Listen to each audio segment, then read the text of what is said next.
si on revient sur donc, profession chaman d'entreprise, hein, votre premier roman parcours, au fond, quand évidemment on parcourt le livre, qu'on ne va évidemment pas dévoiler, mais à la fin, vous découvrez avec tout ce parcours, quelle est votre mission. Donc c'est tout ce processus-là. Alors la question, c'est est-ce que François a dû faire tout ce chemin pour découvrir ça? Est-ce que c'est une obligation de faire tout ce chemin? Et pour faire tout ce chemin, vous abordez un certain nombre de thèmes. Vous abordez les archétypes, vous abordez la Kabbale, vous abordez les guides. Donc j'ai envie d'aborder tous ces sujets avec vous, l'un après l'autre. Volontiers. Alors, ce qui est très amusant, c'est que François a un guide. Est-ce que ce guide-là, on le trouve naturellement, spontanément dans notre vie? Je trouve que la place du guide dans un parcours nous ramène immanquablement au voyage du héros. Nous sommes tous des héros, non pas en puissance, nous sommes les héros de notre propre vie. Et dans le voyage du héros, il y a un cycle que Joseph Campbell avait bien décrit dans son ouvrage « Le héros aux 1000 visages ». Ce cycle est universel, on le trouve dans toute la littérature mythologique, mais aussi dans tous les films d'aventure, quels qu'ils soient. Et en fait, à un moment donné, il y a un appel.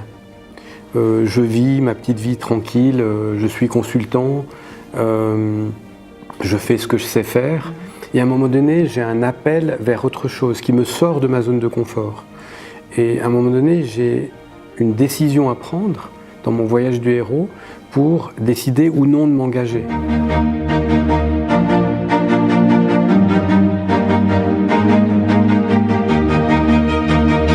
Est-ce que c'est le fameux, ce qu'on appelle le sens, donner un sens à sa vie?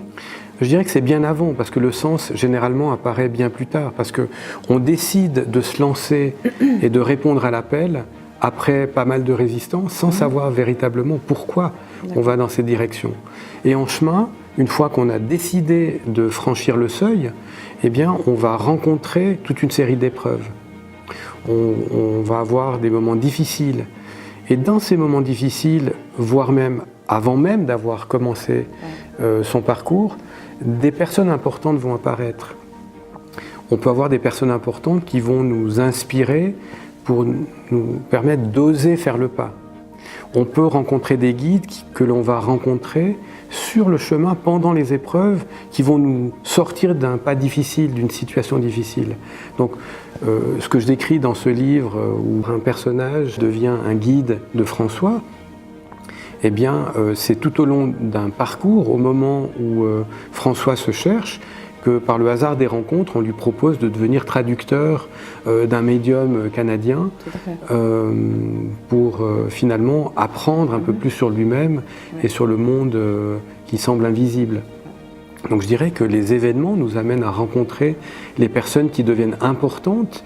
Dans le monde de l'entreprise, au lieu de parler de guide, on va parler de mentor. On va parler de leaders, d'alliés, de personnes en tout cas qui vont être importantes.